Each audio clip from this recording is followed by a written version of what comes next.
Scorpio New Moon Timeline Insights.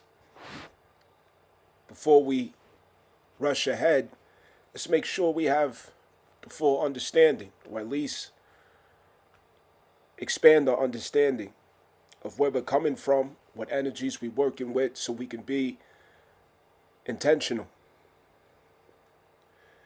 So first of all, the new moon in Scorpio, which just passed on the first Scorpio season, it was at the 9 to 10 degree Sabian symbol mark,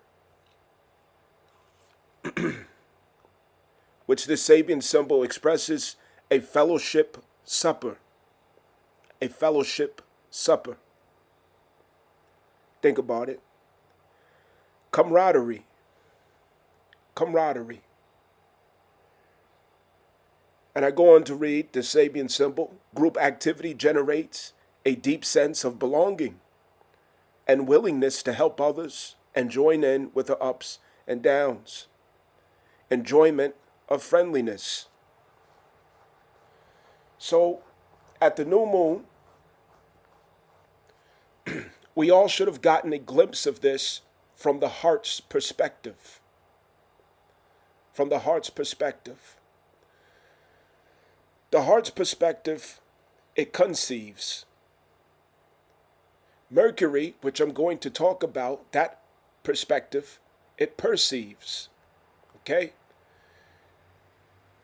To conceive, it is not necessarily materialized yet. It didn't happen yet. It's not something that you can measure, that you can touch or feel. But it's something that you can read, and the energies and the forces around you and the interactions that you have as being a strong possibility to become a reality. It's something that you can sense could be close to you. It really is possible. And your heart connects to that possibility because the energy is provided to create it if you want to. So at this time, at the full moon, we could have been conceiving from the heart, from the eye, fellowship and camaraderie. A fellowship supper.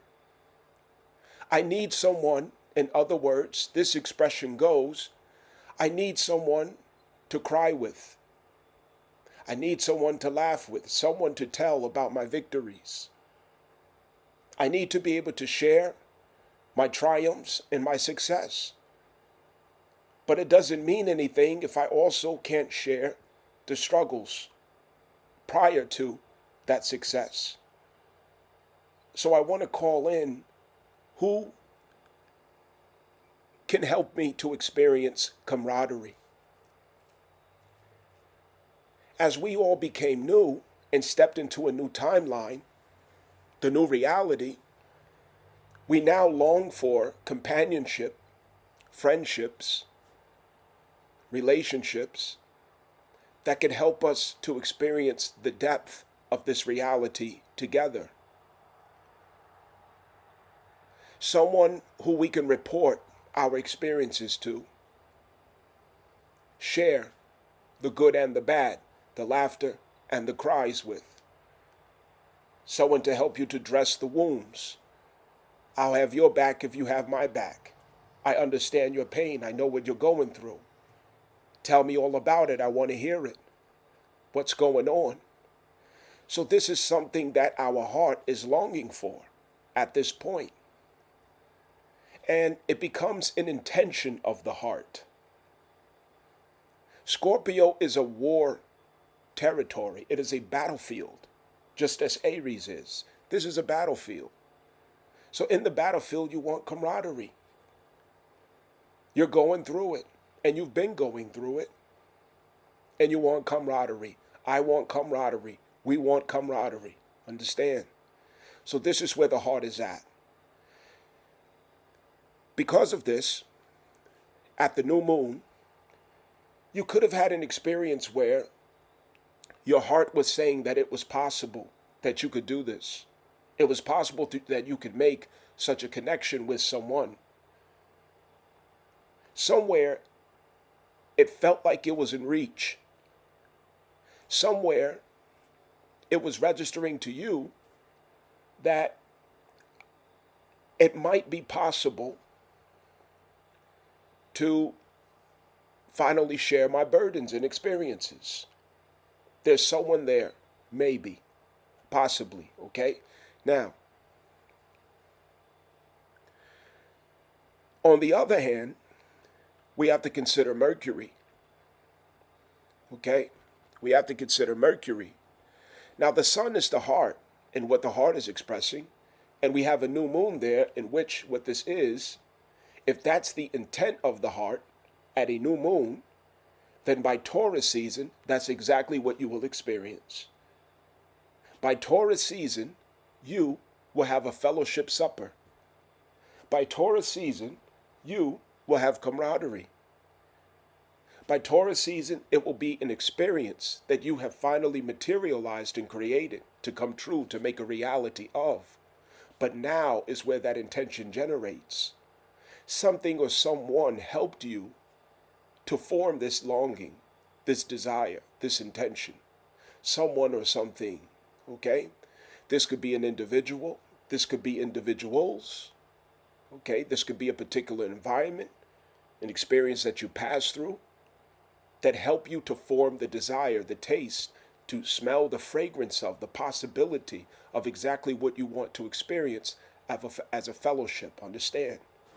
So by Taurus season, this will be something that you have brought into existence. Now, let's look at Mercury, which is the head. That is the cognitive mind, not the head, but the cognitive mind, okay? The gray matter, prefrontal cortex, the logical thought, okay? Ethereal. Let's look at it. What was it expressing?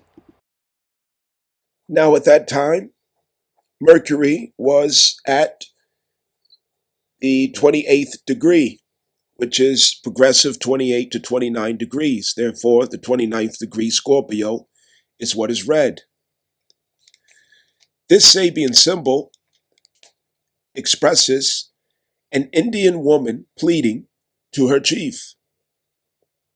An Indian woman pleading to her chief. Now, we just talked about the heart, what the heart was saying and experiencing. The ego, what the ego was experiencing, okay? And now, what is the mind experiencing? Prayer as a force that brings peace. Prayer as a force that brings peace. When our instincts get the better of us and our behavior goes outside acceptable limits, we must find a way to center in peace. Intense emotional focus. Intense emotional focus. Now, that day, you have to go back and recall there is a moment where there is intense emotional focus required of you, required of me. Why? Because our ego, through our instincts, took over. What does that look like? Scorpio's a territory that is an algorithm of the amygdala. It describes how your and my amygdala works. Okay? Your Scorpio placement is a description of your amygdala. And the house that it's in, that is its disposition.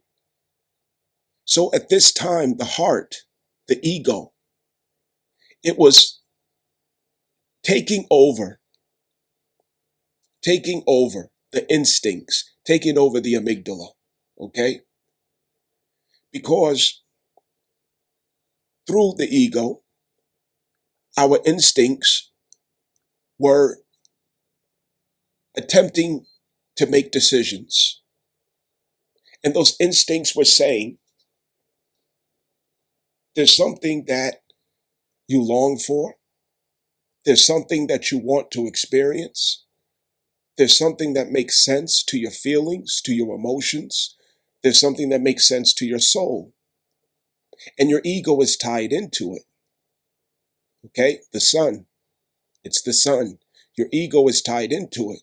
Now, this doesn't mean that it's necessarily a bad thing. It can simply be something that you really desire to feel and experience. Okay? Feel and experience. And the ego knows how to get you there. Okay? What does the ego do? It acts through who? It acts through Mars. Okay? Because the ego is an impulse of the soul, but the action of it has to go through Mars, which is the instinct. Okay? Now listen. Okay? So, because this took place in Scorpio, the instinct, which operates through Mars, which hosts the action of the ego, it was in opposition to Pluto at that time. It's also in Cancer, where there's a heightened sensitivity and emotional demand for emotional security through this desire or idea of the ego. So not only is this what I desire, but it also equals emotional security for me. And because of that, it feels like a demand. It feels like there is no option. It feels like it's what I must do. Okay? And this is why this Sabian symbol is described as an Indian woman pleading to her chief. Okay? Pleading to her chief. Prayer as a force that brings peace.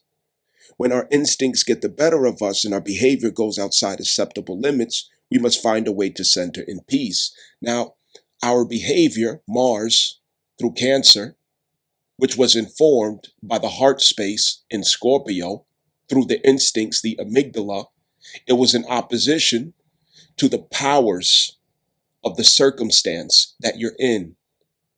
It was in opposition to the power of the circumstances that you found yourself in.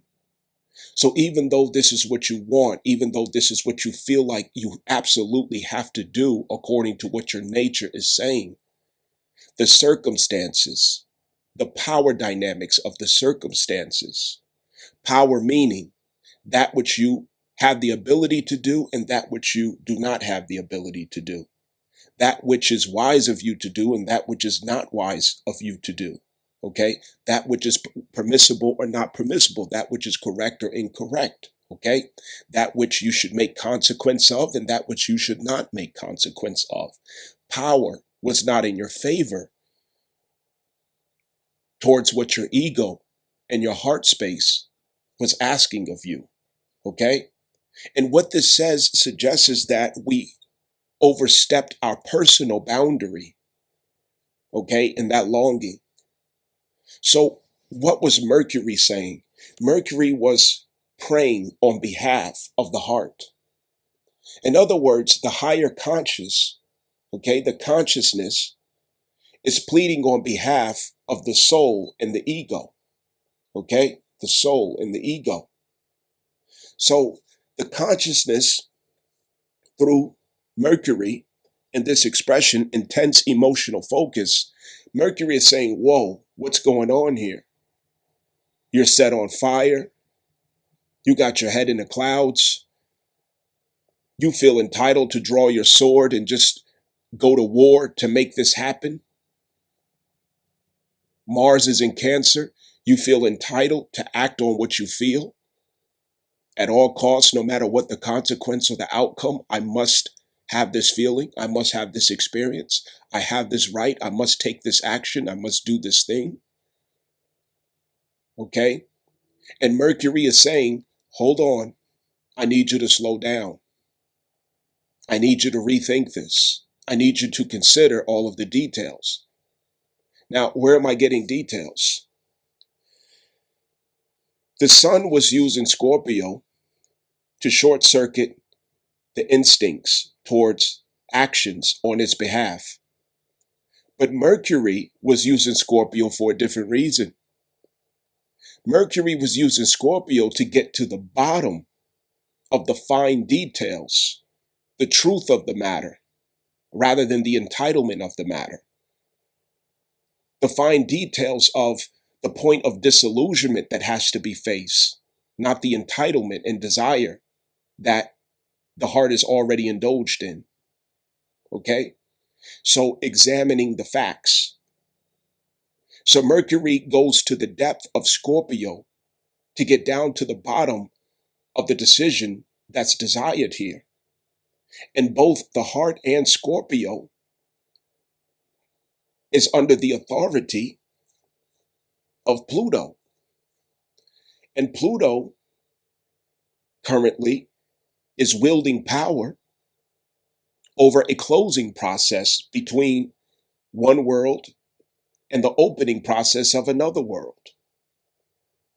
So in between that, Pluto is withholding power to step into the new world fully until all of the details are laid out.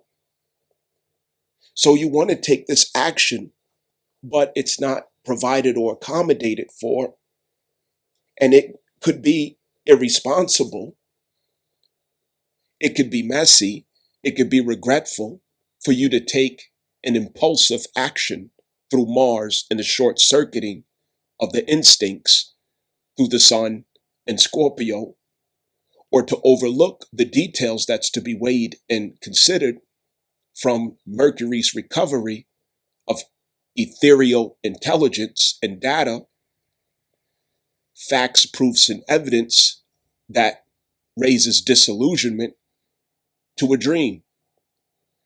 It's the spoiling of a wet dream in order to save your soul from regret. The spoiling of a wet dream in order to delay, not deny, but delay, so that you can have a fulfilling experience with what you desire rather than disappointment and regret. So this wasn't about denying you what your heart longs for, but it's about delaying you so that you could go through all of the proper chains and channels of powers and authorities to come to that result in a healthy and fulfilling way, not in a messy way. We're between two timelines, the timelines of Pluto Capricorn that's closing and Pluto Aquarius, okay, that's opening up.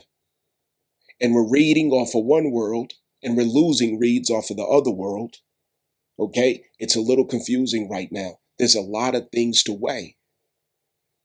The heart and the mind, we're having different interpretations, different stories, different outlooks, different demands, different needs, different expectations, okay? Different intentions in Scorpio. And they were used in Scorpio for different purposes. When the heart and the mind is not in unison, when the heart and the mind is not in agreement, there is what? There is internal conflict. There is confusion. I want to do this, but I can't do that because this is going to happen. This could also look like a situation of, I see where I'm in position to, create and initiate a better experience for myself. But because this person or because this thing is in the way, I can't do it the way I want to. So that could be in the form of I have to have a hard conversation. I have to bring disillusionment to a person, or they have to bring disillusionment to me. And then there's a question of will they accept it or will I accept it as being the truth so that I can change and adjust and align with it? There's something that's a monkey in the wrench. A wrench in the engine, okay? There's something that's holding up progress. There's something that's in the way that has to be addressed, that has to be looked at and examined. And ultimately what this looks like is a delay. It's a delay, okay? A hard stop delay. You thought it was a go because the heart felt entitled, but it's a hard stop delay. Now, I want to read this Sabian symbol again of what Mercury was saying. Prayer as a force that brings peace. When our instincts gets the better of us and our behavior gets outside acceptable limits, we must find a way to center in peace. And peace is when the heart and the mind is balanced. Okay? That's the center of the heart and the mind, which is wisdom. The heart and the mind must be balanced. The heart will want one thing and the mind will want another. And what the heart may want may go against the logical reasoning or the wisdom of your circumstances. Okay? I really want this new truck, okay? But my budget, according to Mercury, is saying that it's not the season to get the truck yet, maybe next season, okay? I really want to go to school right now, okay? But Mercury is reading, yes, I know you want to go to school, but first maybe you need to finish, this project or that project so that it will not get in the way of you going to school, okay? So basically, our immaturity is getting checked, all right? You want to take that action on that Cancer Mars impulse, honor that instinct. The ego wants to do this or say this, all right? But it's not the time. So there's power dynamics around your circumstance, around your life, with your people, certain circumstances, situations, whatever it may be, that has to be ironed out, addressed, and strategized so that there could be a better outcome. Peace will not come of what you do when you're following your heart and ignoring your mind, or when you're following your mind and ignoring your heart. Okay? You have to negotiate between your mind and your heart. You have to negotiate. That is very important. You can't abandon one, ignore one. You negotiate between the two to find the center. This is what Gemini, retrograde, Jupiter, is all about. Gemini is the algorithm of the heart and the mind's scrutiny of its experiences. Gemini sees all things from the heart and the mind. That's where this takes place.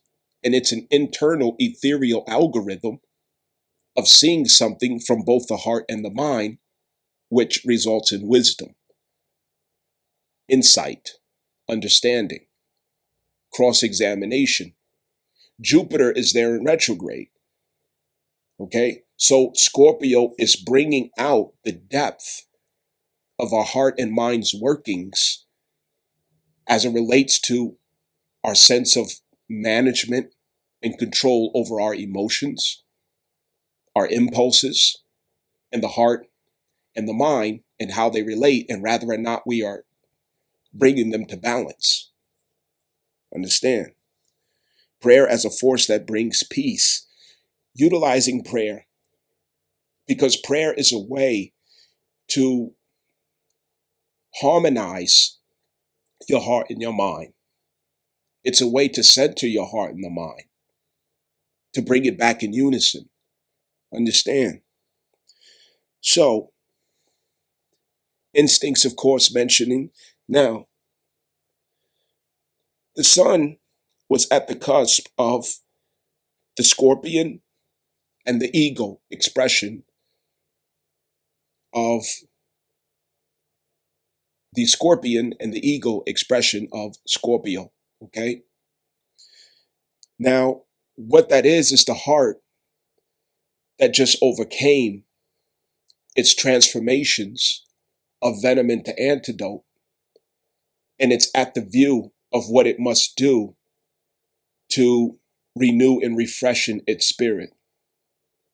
That position, okay, that degree where it stands between the first and the second decan, that at the cusp of the first and second decan of Scorpio, that is where you overcame painful, traumatic difficulties.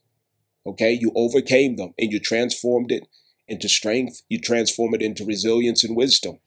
Okay, you transformed it into power towards your soul and your instincts, a deeper sense of trust within yourself, resilience.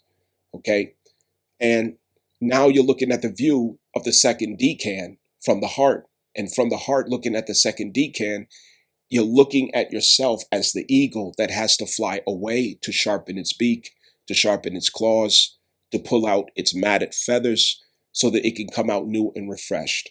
So what you're really meditating on is camaraderie that can refreshen your spirit. You're looking on a connection that can help to refreshen your spirit because you just overcame something. You're coming home from battle and you're looking for a refreshment. You're looking for a cool shade. You're looking for a way to tell your war stories and share your war stories so that you could feel related to, understood, accepted, and healed. It's like a healing and recovery process. Okay. This can also look like you longing for a sense of retreat. Okay. Vacation, retreat, going somewhere where you can heal, going somewhere where you can feel better, going somewhere where you can have a different perspective, a different view, but getting away and renewing your soul. Okay. That's what the heart wants to do. But Mercury is saying, I understand that, but now is not the time to take that action. I'm not denying you. I'm just delaying you because of what I see. Okay. That's what Mercury is saying. And Mercury is praying on the heart's behalf, saying, Olo Dumare, oh Allah, oh God, oh the Most High, forgive, forgive this heart space, forgive this ego. Okay. Forgive this ego for pleading with the instincts, to authorize the instincts to act on its actions. It's like a mother that's pleading for its children who are, getting off in a mischief. Okay. In their innocence, in their ignorance, in their desire to act on their hearts, okay, they're not aware of the full picture and how taking this action right now can hurt them, or how it can inconvenience them, or how it can set them back instead of set them forward. Okay, so it's not the season to do that. Even though you see it and you long for it, it's not the season for it. And that's what Mercury was saying. You understand? I think I made that point very well, hopefully. Now, if I didn't read it already, Mercury's expression at the Sabian symbol, we are both soul and ego, and the image of soul as mother and ego as unruly souls is a helpful insight. The wildness of ego has an unsettling effect upon the community and will be checked for the sake of collective harmony. The chief represents the power of social censure. The mother's intercession to the chief of her children's behalf equates to soul activity moderating ego-centered behaviors. Prayer is such a process, the intercession of souls love to moderate unbridled passions. You see, unbridled passions, to moderate unbridled passions. We had to moderate our unbridled passions. You could be having success and progress in business. You could be seeing a little motion in what you have been striving for. You overcame the sting of the venom of the scorpion. Okay? That's the first decan of Scorpio. The sun just finished the first decan of Scorpio. So now you feel refreshed. You feel new. You feel like you could throw niggas. You know what I'm saying? And you ready to test it out. You ready to, you ready to breathe. Understand? Okay? So that ego had to step back a little bit, save your strength, stand down, save your strength. Okay? That's what this is. Now, as far as the last decan that Mercury was in at this new moon, this represents the phase of the Phoenix in Scorpio. Okay? So the mind was already in the phase of the Phoenix. Cognitively, the way that you were looking at yourself is, I overcame, I resurrected, I am new. You understand, in other words, that you are new. You healed from many pains. You healed from trauma and drama. Okay. And from that position, that Phoenix, Mercury is looking back and saying, okay, I'm not going to act out of pain.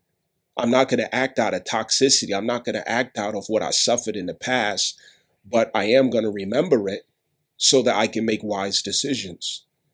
And while all this was happening, the Phoenix is able to say, I remember when I was in a different lifetime, okay, which could have been 6 months ago. It could have been 6 years ago. It could have been, 15 years ago. All right. But the Phoenix is remembering that when you're in a different lifetime, you may not have reacted that way. You may have reacted differently, or a memory was struck of what you went through in the past. And you're saying to yourself, this reminds me of what I've always been going through, what I kept experiencing. And I'm tired of going through this. I'm tired of experiencing this. I'm not going to go that way again. I'm not going to deal with this anymore. I'm not going to put up with this, and you got a glimpse of your past self. Okay. And your past self was something that your current self as a phoenix was flying very high over, high above. And what that looks like is I refuse to step down and stoop down to go through that again. And it doesn't mean that that was a reality, but that was the cognitive view that we could have had about a situation. Okay. Which doesn't mean that somebody's being toxic or somebody's being foul. It just means that that's what you could have perceived in your reality and perception. Now, when Mercury goes retrograde in Sagittarius, we're going to go back over that. We're going to have that review. And we're going to learn that sometimes we misunderstand people, we misjudge people, we miscalculate people because of the projection of our own pains. Okay. And that's something that we got to weigh out, because even though Mercury was the one that was checking the sun and praying on behalf of the sun, Mercury has faults too. Mercury has shortcomings too. Now, Mercury, I have you to know, traditionally, okay, Ifa Yoruba African spiritual tradition, this is Eshu, okay, the Lord of the Crossroads, okay, Eshu Dara, okay, the Lord of the Crossroads. Now, Eshu Dara is also, in some expressions of his theology, is also called the trickster, okay, belonging neither to the good nor the bad, the dark nor the light, but is in the happy middle, the neutral position where his alliances are, okay? So the trickster laughs at the one who thinks they are wise. And the trickster laughs with the one who knows that they have been a fool, okay? So don't get laughed at in thinking that you're wise, all right? Let's all be humble, and let's all remember that the heart and the mind are two places that we make decisions and judgments from, two places that our instincts act from or react from. And it's two places where we can either react or act or respond from. And we have to weigh and consider both if we're going to make wholesome decisions, responsible decisions, if we're going to be wise about what we do. And as I brought together, we are relearning ourselves. We're being introduced into the new timeline of Pluto Aquarius through Scorpio, okay? The scorpion, the eagle, and the phoenix, all right? This is where we learn how to die and how to resurrect in those three different forms, all right? Now, when I say timeline, the sun, where the sun is at is where your present timeline is at, okay? Where Mercury is at is the timeline that our thought, our preoccupation of our cognitive mind is at. Where Venus is at, that's where our longing and desires have moved into the future timelines to observe what we are going to manifest. Understand? Okay? So timelines, right? Timelines. Thank you for listening. Like, share, subscribe, also comment, show the support. Thank you for being here.